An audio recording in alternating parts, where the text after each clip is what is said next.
they're going to do, then we control the things we can as coaches. As a coach, I tell my players all the time, the most important things in your life you're not going to be able to control. You can't control Wednesdays if your wife gets mad at you and says she wants a divorce, she doesn't love you anymore. You won't be able to control whether or not your kids use drugs or not.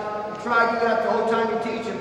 But the bottom line is the most important things in your life you can't control. So what things can you control? Number one, your attitude. Number two, your effort. So we hit that bit. I think if you're going to prepare to play people a lot better than you are, it's from the time they're in the 7th grade if you're in a high school program. They have to sort of walk the walk and talk the talk. They have to be humble, but they have to understand we're much more concerned about you as a person than we are as a player. So our questions are, can I trust you? Are you committed? Do you care? If I can't trust you, you don't respect me, you can't be loyal, you can't be in my basketball program. Guys, I've lost 40% of my starters this year. We're supposed to be one of the 6 best teams in the state. I lost a kid to drugs, which is a horrible thing. If you coach long enough, it's just a fact of life, or it's in high school. It's a horrible thing. And we lost one to drugs, and another kid moved to LA. You know how it is anymore. It's always for the trophy, class basketball, they want to win the state. So parents are moving kids. I don't blame any school where a kid transfers. Don't you dare blame Jack Keefer. It's parents. It's the AAU mentality of we want our kids someplace where they get exposure, where they can play in the NBA, where the super shoe companies are going to see them. It's just absolutely off the wall and it's out of control. And we have to do, I think, everything we as coaches to stay positive with each other. And the earlier we can to try to help the kids understand, you need to be the best people you can. So that starts with us on the floor. You're not going to be soft and be a flash.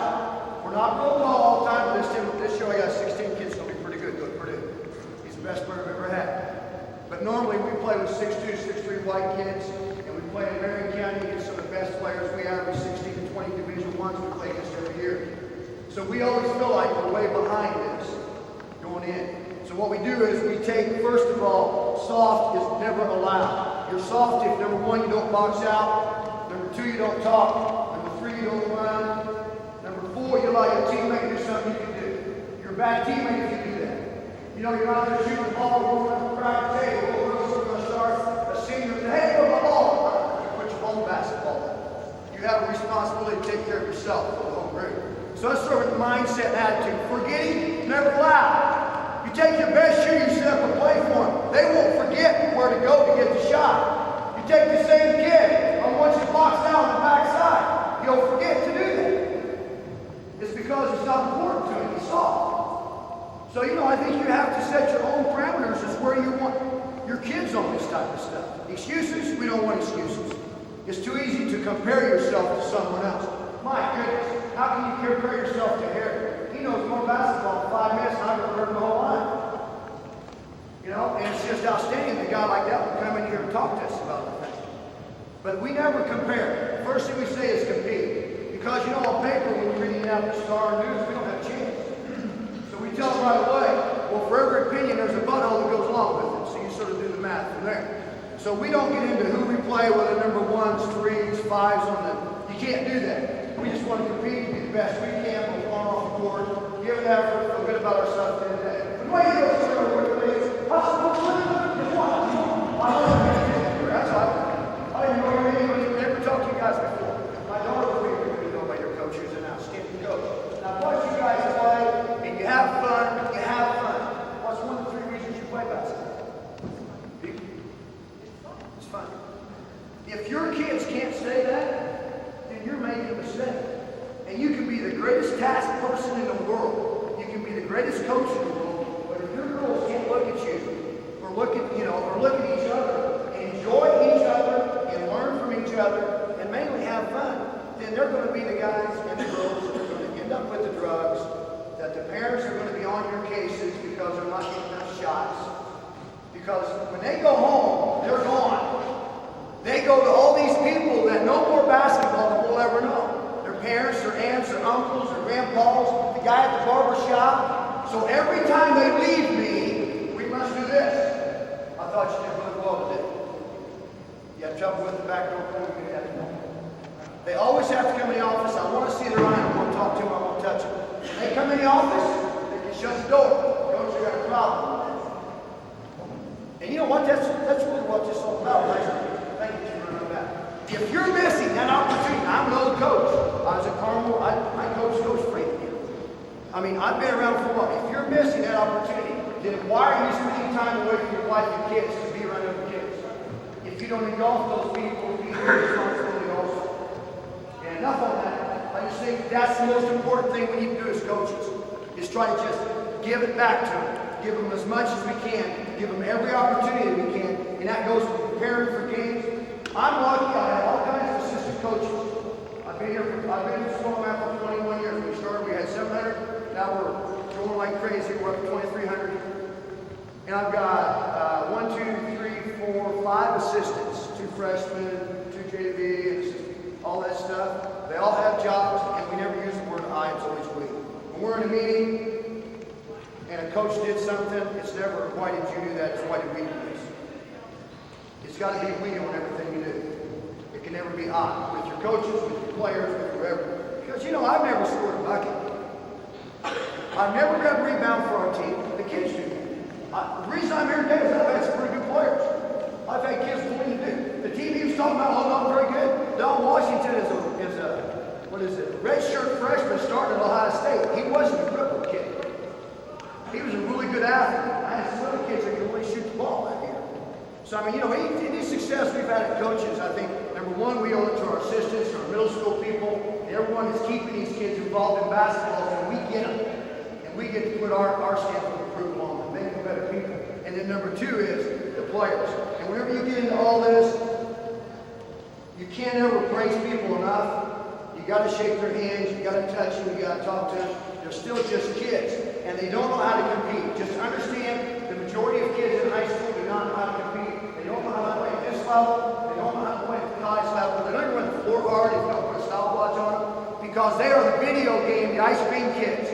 You have kids at home. I used to have kids at home. And what they'll do is they'll start the video game, Madden football or whatever. And as soon as they get beat, what happens to the video game? They turn that sucker off because they're getting beat and they want to start again. There has to be some place where we're teaching these kids. Life's not that way. They go to co-ed PE. I love women, obviously. That's not a problem. I got 2 daughters, one plays basketball, another one. But you know what? When they went to co-ed PE, you know what they did to competition in schools? Now in my PE classes, I teach 6 out of 7. We're playing softball or baseball or whatever we're doing, basketball. It used to be I had those 10 kids out of my class of 30 or 40. They're too cool to try. They don't want to do this. They can't hit the ball. They're embarrassed. You know what? That was okay because I could get them pumped up. Your kids get them pumped up. You got a place to have fun. But now, you got those 10 girls in there that hit the ball farther, run faster, and are better athletes than some of those boys. But you know what those 10 guys do? They want no part of the class. They're embarrassed. And you have these other 10 kids. They're girls. They don't want to be there anyways because they don't want to sweat. So you've got 20 kids in the gym. You're spending all the time with. Hey, come on, let's go. That's just an example of the same way it is on your basketball team. You have to make sure that you keep everybody involved, just like Eric was saying, all things defense. And the way you do that is you prepare on film, you splice on film. When you show film to your team, you show positive or negative flips. We show positives. This is the way we want to box out. Have you ever been in a film room with somebody and the kid doesn't do something right? You say, why didn't you do that? It's dead silence. Kid sweat, and he knows you go, why did you box out? He didn't do that. They don't make mistakes on purpose. If they're making mistakes, it's our responsibility as coaches. Either number one, we're making it too complicated. Number two, they're not getting enough repetitions. We're not doing a good job teaching what we want done. So philosophy-wise, that's sort of where we're coming from. We're pretty hard nosed, we try to be. I love the kids. I'm sort of a little nonsense. I mean, they make fun of me. I wear the cowboy boots a little bit. We dress up for the game. I go in the weight room and I'll make life flip to 95.5. The country music, I'm not going to listen to yap stuff. It's sort of a joke, but I'll tell you what. We have good kids in our school. We have great kids in our basketball program. Who's what it does, part of me dies, just like it does for you. It's just like when you have to cut a kid. Part of us dies in it too. It's a horrible experience to tell a kid he can't play basketball for us. So if you're not experienced that, if you're a young coach, think about those things. Those are much more important than X's and O's and all these other things that we're going to talk about today. I'm going to zip through this really quick. I'm going to give you some things to think about again. Ladies, what I like to do, we're going to run from this line.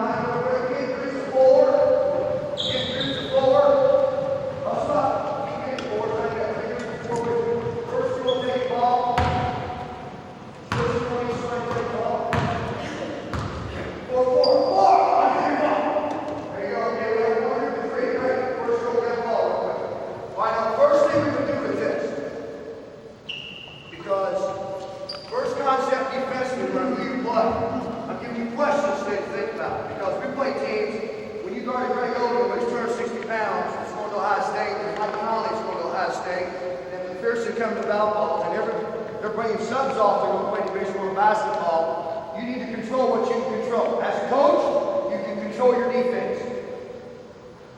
I can't control my offense. If I'm Harry, I'm going to help, I'm going to decide how I'm going to guard Harry's stuff. Which of his concepts do I think his kids will have the most trouble with? And I'm going to try to attack that concept. So is it his man or is it his zone stuff? And we're going to show zone or man, and we're going to try to attack the concepts that he's trying to get by with on offense. And all we're going to try to do is disrupt. Because our feet aren't going to be as big, they're not going to be as quick, they're not going to be as tall. So we want to disrupt and give our kids a chance in the last 3 or 4 minutes of the game. The way you do that besides the attitude is, I think, the fundamentals of repetition. So the first thing we start with is, what hand do we bring? Raise up. All right, that hand is her feeding hand. We always try to take the feeding hand away. And the way we do it is, we don't do this stuff, we don't get sideways. We take it right here and put our nose on their feeding hand, one-on-one. I think people really get hung up on help side defense. My goodness, I don't want my kid thinking he's got to get help. I want my kid thinking, I got to stay with this person in the basket. Concept. Eliminate, drive, force, jump shot. That's a concept for us defensively. Right? Who we play? Eliminate, drive, force, jump shot. Number 2 thought. Number 2 thought. Take the eyes away from the ball. Always take the eyes away from the ball. The pass. So if this person has a basketball, especially girls basketball, and the ball goes up, we step up and go, thank you. I'm here, up, thank you. Now if I have my hand here and they try to rip, my hand on the ball. Now that sounds like a simple thing, but you would be amazed the number of kids that catch the ball on the perimeter and ball goes here. So we just automatically go, thank you. Now when they do rip the ball down in this drill, start out, no ball. We just start saddle out, take away their feet hand, the ball goes up, thank you, and step right back, 2 steps. And we're trying to keep our nose right here. Now, how far do you get back? Arms length, tight with your feet. I don't care. Don't get beat. Don't make a you know, am I going to step and grab? Yeah, it's great. You know what? Don't get beat. Keep your shoulders square, try not to get beat. That's a thing that we work on, first of all, to go basketball. Then we would add the ball. Second deal is we don't press a whole lot because everybody's got these beat guards and they're gone. So what we try to do is everything we do half court in, maybe give me full court just to slow you down. We're a possession-oriented team. I don't care if we throw 1 pass or 100 passes on offense as long as it's a shot we take. We don't play many teams that way. We play teams that have really good players. So our experience has been they don't want to go about passes. That guy is either going to go up or it's going to go to him. And so defensively, we try to take that person away as much as we can. So the second thing we would do then is, if we get this person from this position in, is we would go to a dribble hot call. That's our press. We call it idiot dribble. If you go up and thank you, go, thank you. All right, now she puts the ball down, jump back to it. Now she starts to dribble, keep your nose on her hip, pick it up. I think you guys all did, we all thank you. Now here's the problem with this concept. When you play against really good teams, and she puts the ball up, if you get up into her, in our way, they'll rip right across your nose. Does everybody understand what I'm saying there? So your kids have to understand, don't get your nose that hot. It sounds crazy, but that happens. If you're going to teach this aggressive style on the ball, you can't have them like this, because you're going to get knocked out. They have to be tracing the ball. So we're going to start here. Like this. I'm going to go through offense, defense, out. I'm going to start with the ball here. We're going to close out. Hey! She takes the ball up. I'm not so big down here. She starts to go in the direction. Picks it up. What am I doing now? I'm protecting my face. And I still have pressure on the ball. We never reach. We trace. So I'm like this now. The ball goes up on here. We always just trace the ball. That makes more sense to me than going into them. Standing and doing this kind of stuff, and then rip ones. Because the kids we play are really big kids. And I don't want to look at everybody lose their teeth. So that's the reason we sort of did it, okay? You have to be careful. The quicker the kid, the more he'll be ready for the kids. So in the drill, every defensive drill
soft.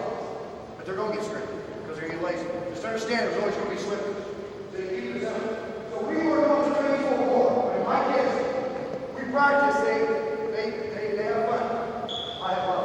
Ball's fast. Anytime the ball goes there, this kid jumps the ball in our base defense. That's what our base defense is. We color code our defenses. White for us to be allowed reversal. So when that ball's passed, I jump the ball. Yeah! Yeah! The backside roller, you're basically going upside. Step good and call. Call. What do you say? Help. Help. You got to talk. We always talk at the ball. Talk at the ball. I don't understand people not talking the ball on defense. You have to take eyes away from the ball if you're help side. You have to read. You have to read the eyes of the passer always. You have to play help whistles. We call it help whistles. I know the coach says you do this. You're down the stands. You're like this. Help whistles. If you don't, I have guys that say help whistle. It tells them what to do. Shoot the ball, shoot the man. All right, now once you do that, then once you pass the ball, everybody's done. Let's see, you're going to say it down straight. Here you go, screen. Oh, you still have the responsibility. Don't turn your back, right? Now you're going to come off the screen. We're telling you you got to fight through. So you go one move. Go one move today. Go one move underneath the screen. Go underneath the screen. You say got it. You're there. When we play screens, we decide for the week how we're going to play the screen. That's the only way they're allowed to practice it. If I want them to curl, we're going to force curl on everybody that's looking to practice this drill. Same thing on flares. If we're going to run the shooter over the top, we practice flares over the top. I was these 6-year-olds hit a half court, next 3-year-old takes 6-year-olds to start. You guys see what you're doing right there? We're going fast here. Start the ball there. Now, go pass it. Pass it. Go screen. Come off the screen. Talk. Get there. Pass it. Down. Talk. Get there.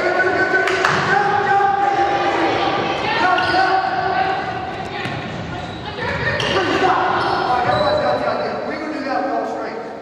So we can cover flare screens that way, cross screens, whatever screens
lost vision of their girl.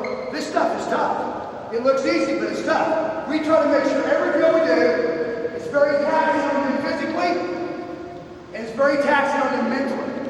Because it's hard to play defense and keep your nose on their hip. And you have to practice that if that's what you want to do in the game. So my coaches are always yelling, stand, jump. So there's a coach who does that. Okay? All right. We do all kinds of aggressive drills like that. I'm going to bore you with it now. If you guys want to get together, I can do it. Because early on I stole. Okay? I'm not a creator of carrying.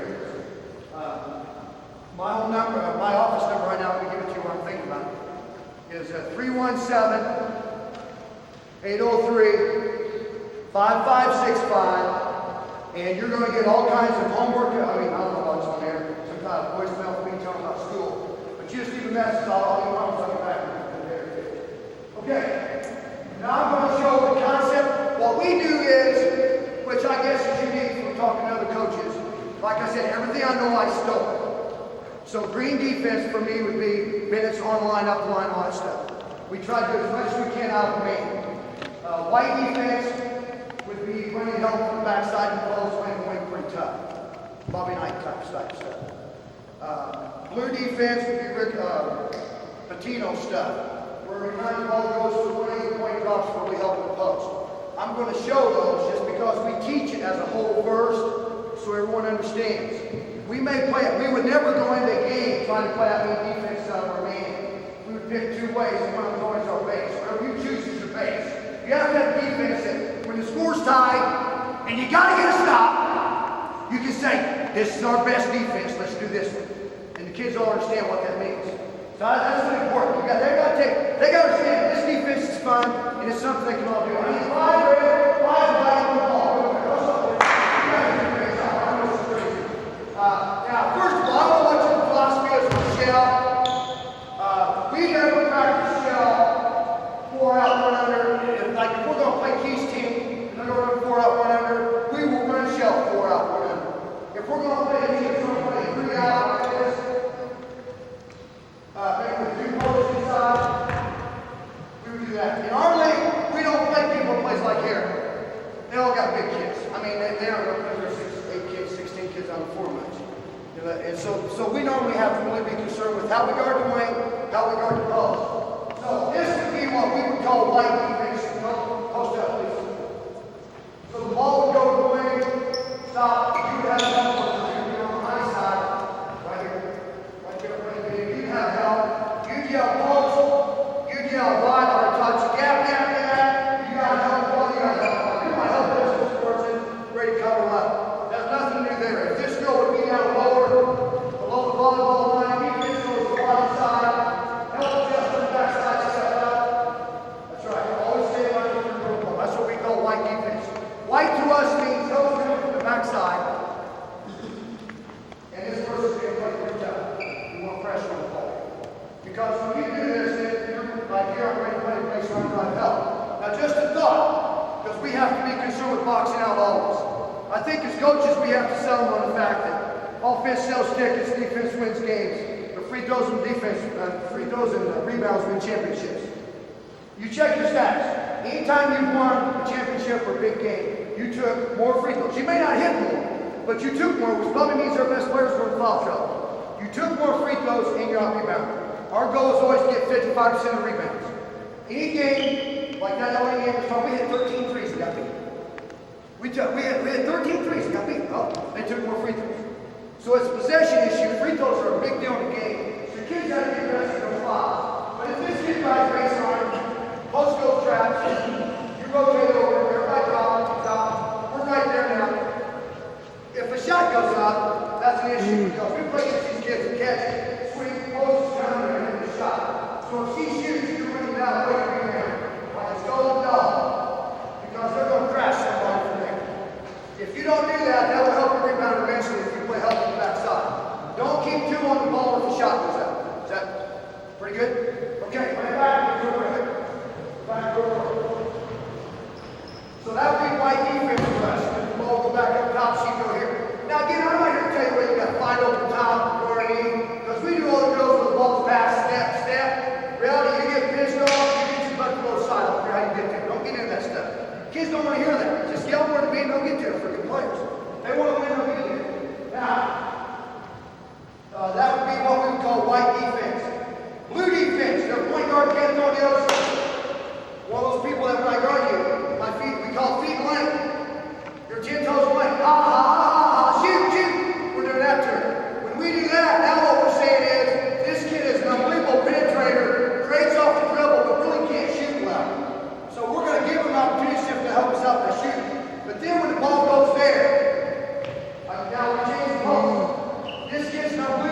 around. I'm watching them on the boards.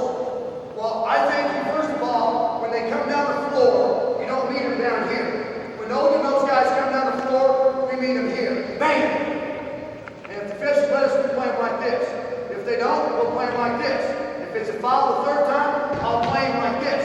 But we don't let them get to the spot they want. Which is basically third ball, foul ball. But we fight them like Spartans. I mean, it's a war. They got to be competitive. I always take 2 kids in the post, football players maybe, those guys who don't spend all the summer in the gym. They're hard-nosed little birders. Don't let him get in the box. Fight. Use your fouls. Be smart about it. Don't fight him on purpose. But don't let him go where he wants to go because he's all the world. Okay. Now we come here then, because what we find is, if this is over, if she comes up, hits it like that, he'll get back to this. Then the official always gets the second hit. He may get a foul. Remember, that's my goal. Bug him a little bit, go pretty later. So we come down here then, when the ball's on the wing, the defense now is going to stick a butt with the baseline foot 3. So we do this kind of stuff to them. And some of them they're going to do it, this kid's never going to move because they're stronger.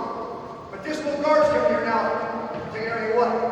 Now this is the big thing, if you're playing against good big kids. You can't keep the ball from going in there. My goodness, you're 7 foot, 6'10". In your league, you may have 6 foot kids playing against 6'6" kids, 6'5". So you can't keep it from going there unless you go into this. Well, I don't want that because the penetration hurts. So what we do on this is when the ball goes in here, pass it shoulder, shoulder. They wear the shoulder. We don't want anybody behind you. They turn this way I can hit, they turn this way I can hit. Don't keep this kid behind because now the post is spin with the body and score. So we try to take away the shoulder of good post players. They're really buttoned up underneath them. Okay, now the blue then, if the ball gets this person would catch the corner. That's great. Ball there.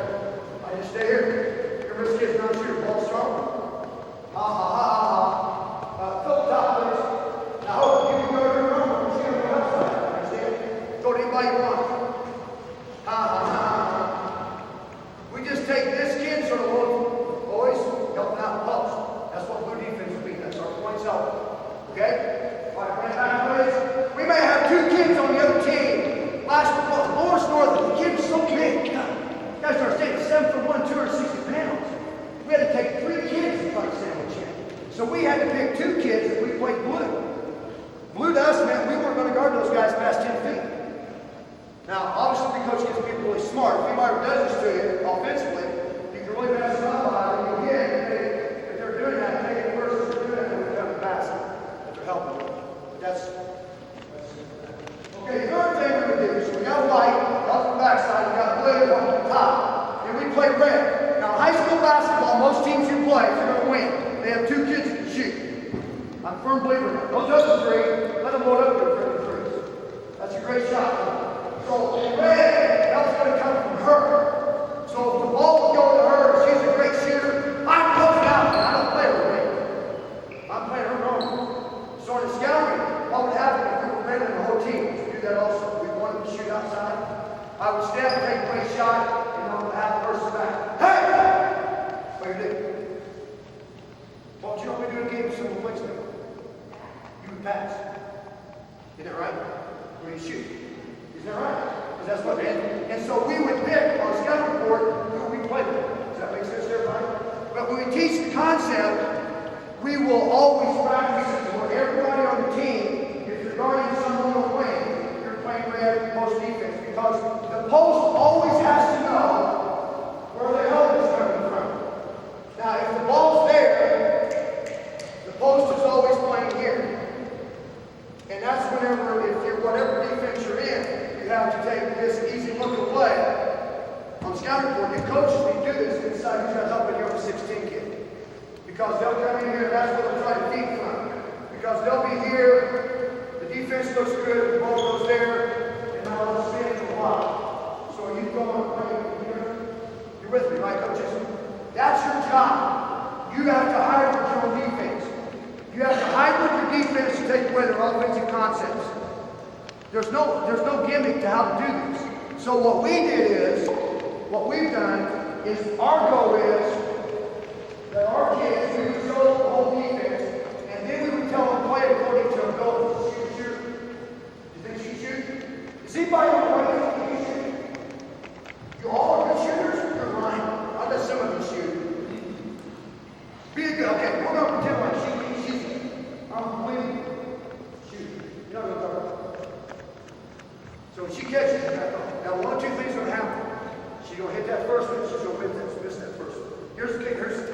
Walk up to a good player, coach.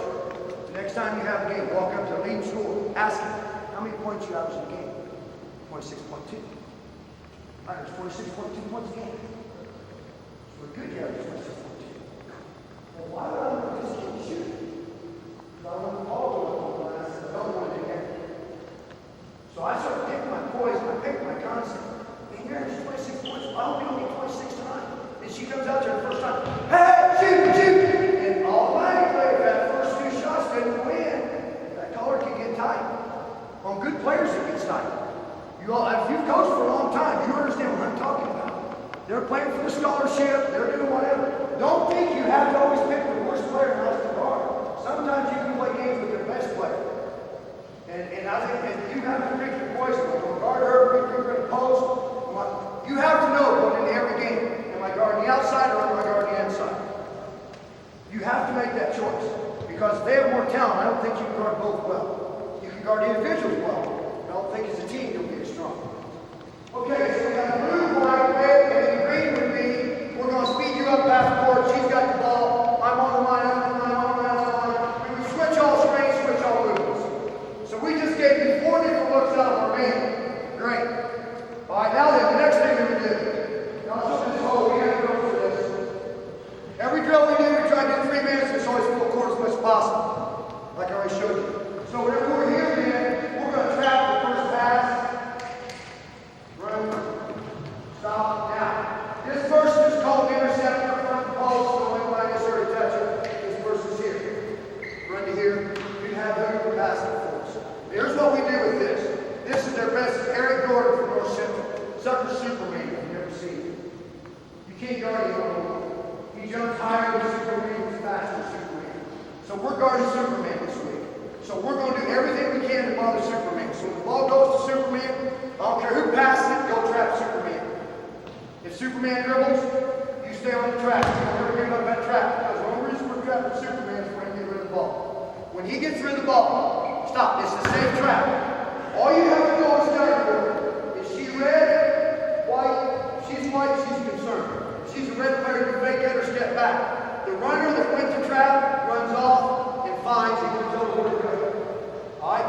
Now we would do this in a drill first of all, 3-on-3, full court, and I show them how to run off traps. I'll do that here if I have time. Y'all need to get this concept. So go ahead. Do your deal. Now, when you see that, now, your deal is what kids don't do. Read eyes. On defense, they're taking away the eyes. You have to read her eyes. Not many kids are going to be in a trap and do one of these. That doesn't happen. Most kids in the trap are going to do this.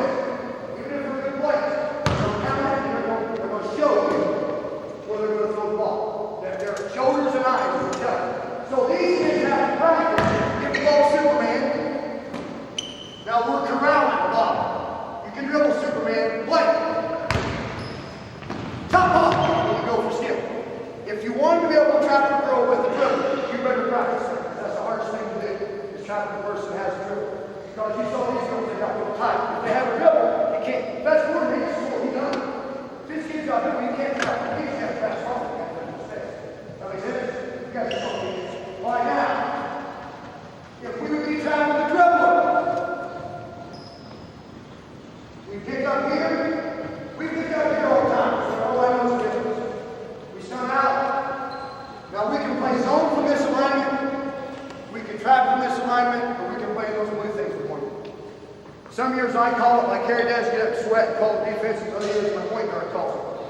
The more you can give your kids to, the more they'll like it.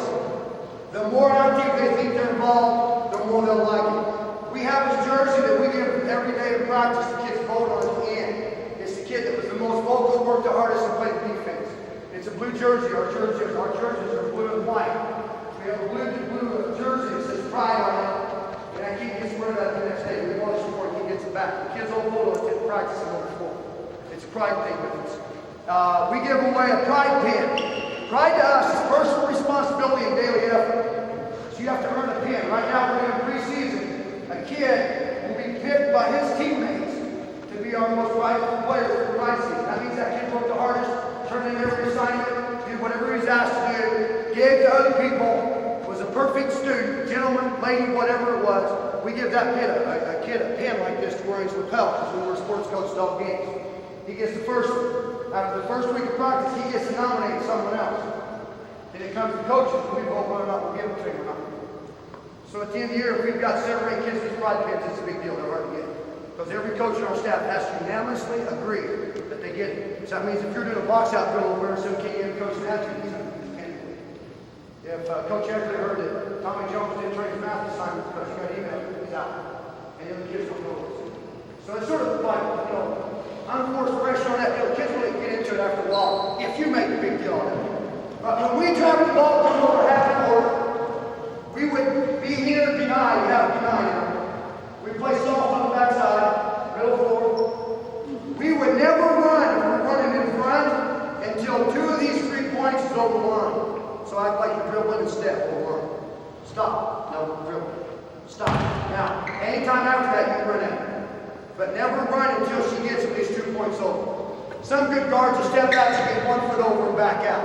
Not many will step, and back out, and not many will step, bounce, and go back because they're afraid of the line. So we tell the kids 2 points. Once 2 points go to line, run the wheel. You're going backside or front side. Okay? And your trapping rules are the same as far as rotating off and stuff.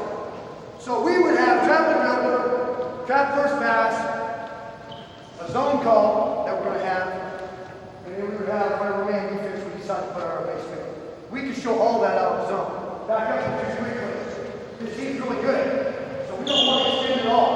So now we're going to play 2 3, and we're going to match up and play man, and our defense is going to be blue. The guard made this call, so our team knows this man that's call. This our 1, this our 2, this our 3, that'd be 4, that'd be 5. Match up rules be like the zone on the zone defense, Bill Green's rules. Ball goes here, 1 yard front, 1 yard front. Okay, you would point 1, first man left, first man right, post. If they don't have a person there, it goes middle. Our 4 always takes their person. So we'll match up for in line what they show. If they show a 1-4, step up. Okay, here. And the post just sort of steps up, we'll match up. Remember, we usually man zone. So we try to gimmick and hide what we actually try to do with you when we get into the quarter stuff. But it's really effective to do this against good teams. I was talking to Harry about this. Take the ball on one side and play zone, and the ball is first go in. Especially for a secondary team. Cover all their free movements or play zone during their set play of bingo man. And that's something if you're going to do, you have to practice. When we practice that, we have 5 JV kids, 5 JV kids. A coach can throw the defense for this end, where everybody knows what's going to the 1 yard, and the coach will change the calls, the defense to understand, and the group going that way. If you're going to play changing defenses to try to make up for lack of ability and effort, you have to practice that. It can't be something you just, okay, you got a great answer, we're going to do this. That's sort of a philosophy thing that you're going to get into. Take it out of the top, please. We can trap out of this. Okay, now, girls, we're going to trap on this side. Because what they do is they're sitting there, they're sure over there, the ball comes here, we're going to trap over this. So we're going over here, let's all take some shit. Stop, you're going to go cheat on this fast. Cheat quick, go fast. Cheat, go cheat, run. Stop. That's really hard to do because it's a slow track. So what we would do is go here. Most teams in our league would take the ball to their worst players and take it back to the best. They just don't try to hand them right away to their best players. So we understand that when we defense, so if the ball's going to the worst players over here, we put that kid softer, cheat here. Now, if we would want to trap this, then the ball would be passed. I'm ignoring her and go. Now that when the ball's passed, we're rolling really hard to trap. Now, here's the thing we probably do a little bit different. Whenever we're here, man, and the ball gets reversed, we'll intercept it, we'll pass it. You was going to take the outside of it. So yes, we give them a quick reversal, but the quick reversal is the do now, but not good shooting. So that's again, as a coach, well, I think if you're going to trap, which traps are good, you have to make sure they're safe traps, and not traps going to burn you. So we've done that by color-coding players. This kid's a ran. This guy, how many times have you been in a game? Shooter, shooter! Kid comes off the bench. You're young shooter, the kid's on the floor. Well, red, blue, don't murder over past 10 feet. We just give them a color on the scouting. in that way, when they go in, one of my assistant coaches who keeps all that is going, hey, it's a red player, white, white, white. So everybody understands then what's going on. Once they understand what we're doing here, it's all right. Okay, how much time do I have, Coach? About 5? Okay. Let me show you a couple of trapping drills we do, because I do think they're fun for the kids, and we do them. Anything we're going to cover in the week, here's the way we prepare. Monday is defensive changes for the week. Like I said, we'll pick out 2-man defenses, usually one zone, and whatever traps we're going to use. We're going to trap over ball. I very seldom like to do both in the same game. We could, but I remember keep it simple for them. We practice that way all week. So if we're going to do something special for Holy, we'll show them, walk them through the whole thing, what we need to do on Monday before we start practice. That's the first thing we do on Mondays, about 15 minutes. Then we start practice. Then on Tuesday, we do the same thing with whatever offensive changes we were going to make. Then on Wednesday, we sort of try to put everything together. Now, all 3 of those days, like if someone's going to run UCLA cut, and we're going to switch it, we practice covering UCLA cut 3-on-3 and how we're going to cover. So we take whatever movements they're going to show us in their offense, and we try to determine how we're going to guard it. And that's where we drill it for 3 days. So like I said, we would do our cross screen drills, all the drills we do would be done for a purpose. We just don't do the drill. Some coaches I think do drills just do drills. Don't worry, the kids that do the drills anyways.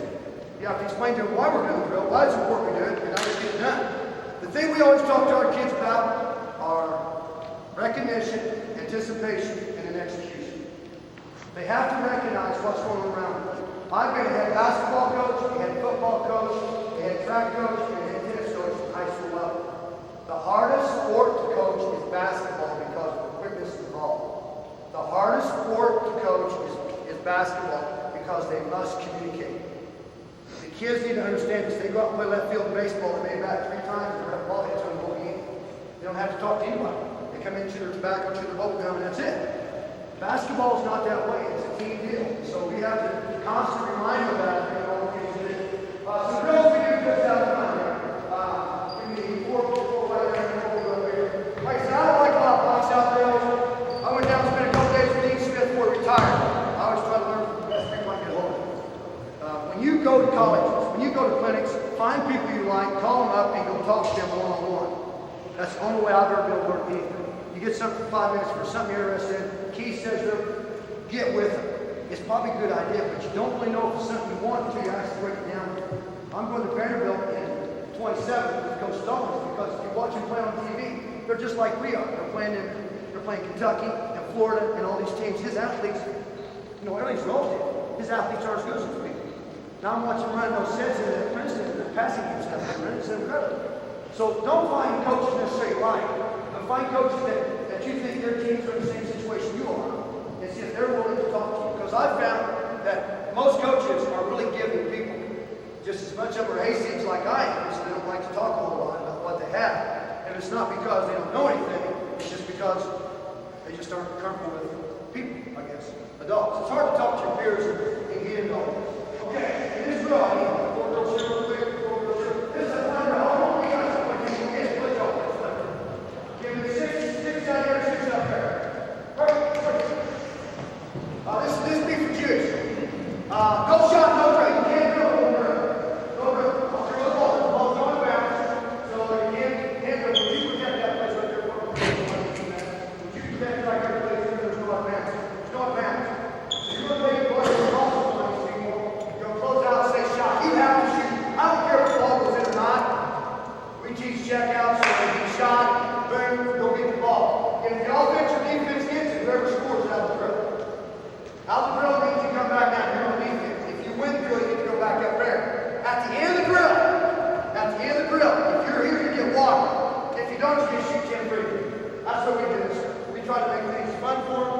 Remember I told you, I don't think kids compete. So make it fun for them. And here's what I do. 6-10 will get with 6-5. Your 2 best players get on the same team. I have a rule for them. My best shooter can never shoot with the other good shooter. Now, your best kids shouldn't shoot together because then your bad kids get over him and not get mad. So what we do is we do it only on one throw. The best shooters allowed to shoot together. Spread out, we're going to spread out. Here's what we do. We put JV and kids together. JV and varsity. I graduated 5 or 6 kids last year. Hopefully my program's not done. They have to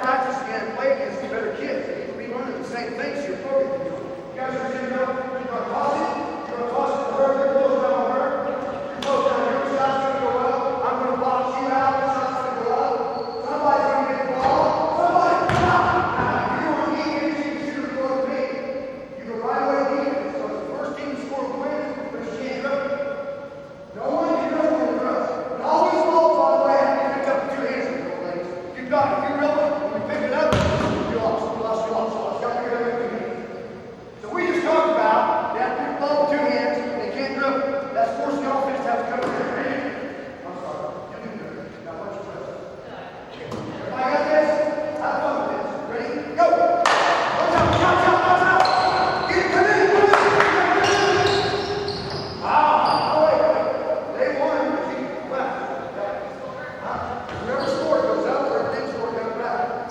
I don't care if the first shot was there or not, doesn't count. So who won? Yeah, so you're back. So they change jerseys. Ready, go. Who's going to score? Watch out, watch out. Get it. Bring it in. Keep ball high. Keep ball high. Fight. Face basket. Cut it. Got it open. Play. Cut it. Keep it up. Oh.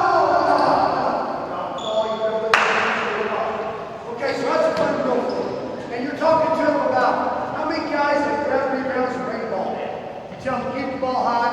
Be able to take the hit. Coach was talking about it last night.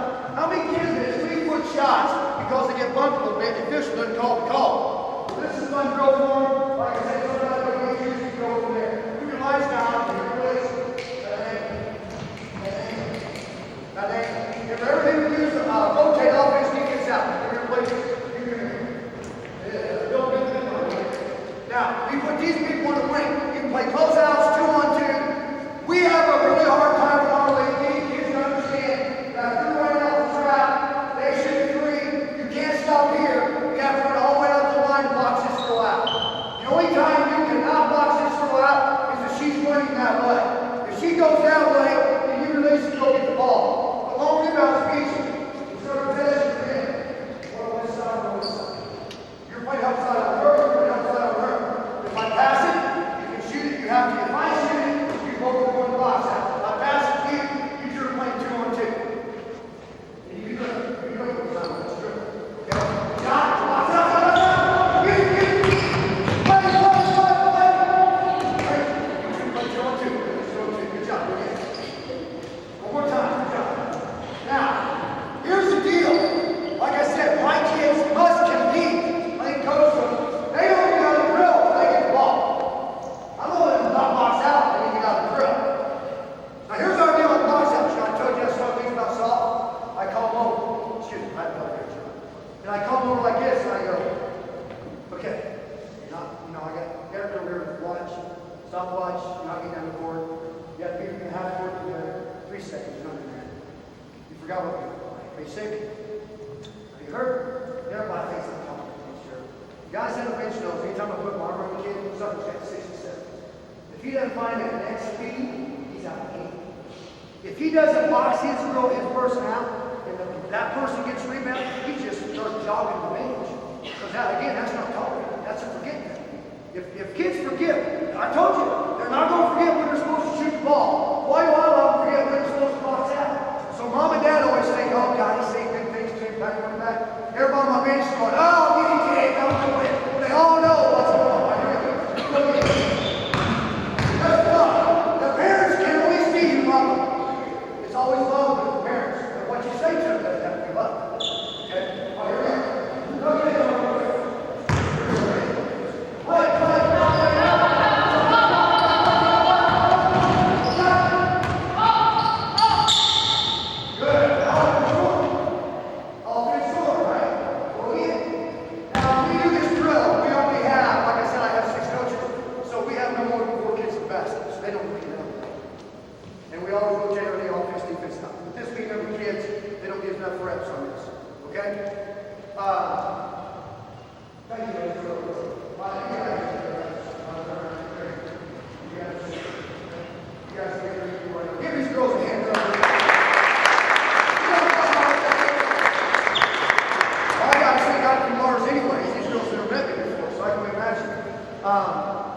Everything, like I said, we do, we try to keep it as simple as possible for the kids.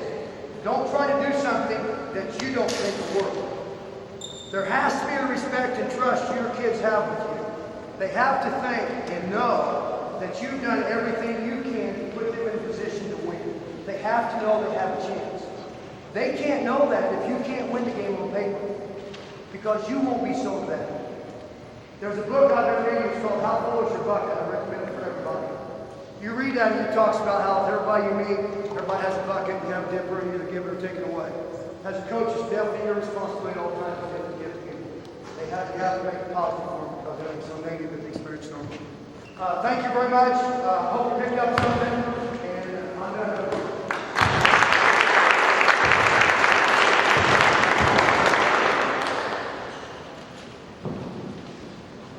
Okay, about 5-minute break. So you can stretch. We'll have Dan Hughes on at about just about 1:45. Okay. We have also in the break. Make sure you get emails from Jamie on the next.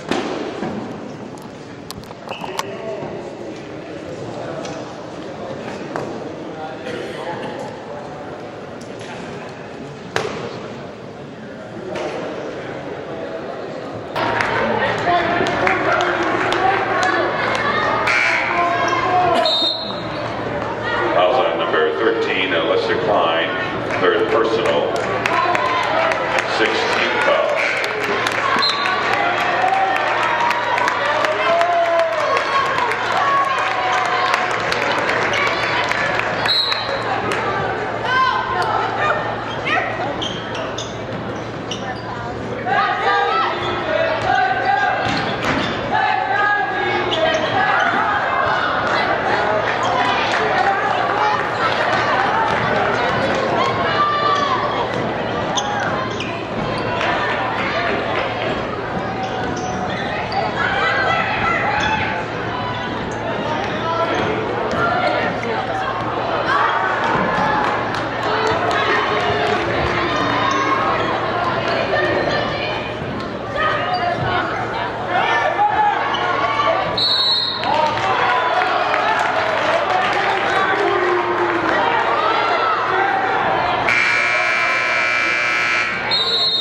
Fouls on number 40, Lee B. Second personal, 17th foul. Timeout on the floor. Metro Sports is the official television home for UMKC basketball. Metro Sports, when you want more than the score. All right, fans, direct your attention to the court for Let's Make a Deal, sponsored by Papa John's. Our contestant is Kevin. You can choose to go for the boxes to win a Papa John's prize pack or a UMKC t-shirt right now. What do you pick?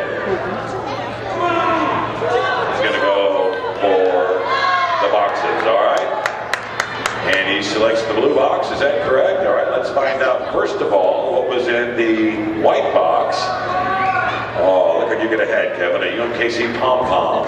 You didn't get that. How about the yellow box? Let's find out what was in there. A UMKC hat, which would have been a nice gift. Now, let's see the box you're in. You chose Papa John's gift certificate and a UMKC flag. So congratulations to you, Kevin. Remember, visit Papa John's after today's game.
Liz Obrecht, second personal. personal, 18th foul. Lauren Bechtel shooting 2.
UMKC thanks the following sponsors: Crawford Dodge in Raytown, Pitcraft, the official printer for UMKC Athletics, Mr. Goodson's of Brookside, and Medical Outfitters, the official sports medicine provider to UMKC Athletics.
UMKC thanks the following sponsors: Delta Airlines. Come to the new Delta.com where good goes around.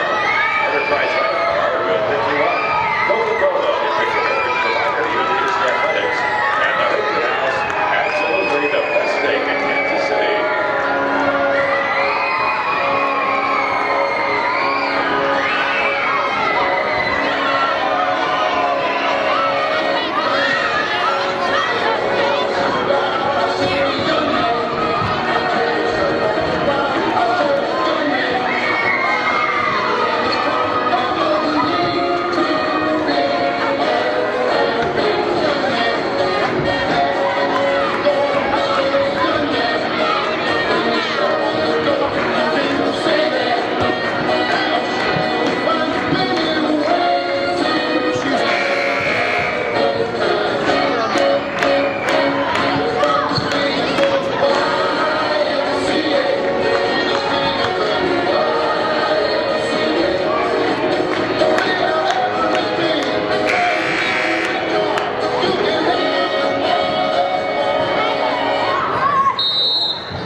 UMKC thanks the following sponsors: Sprint, the official communications sponsor to UMKC Athletics; the Majestic Steakhouse and Pendergast Club; Steve Oliver Auto Mart, now open on 50 Highway in Lee Summit; Midwestern Financial Group and Liberty Fruit, proud sponsors to UMKC Athletics.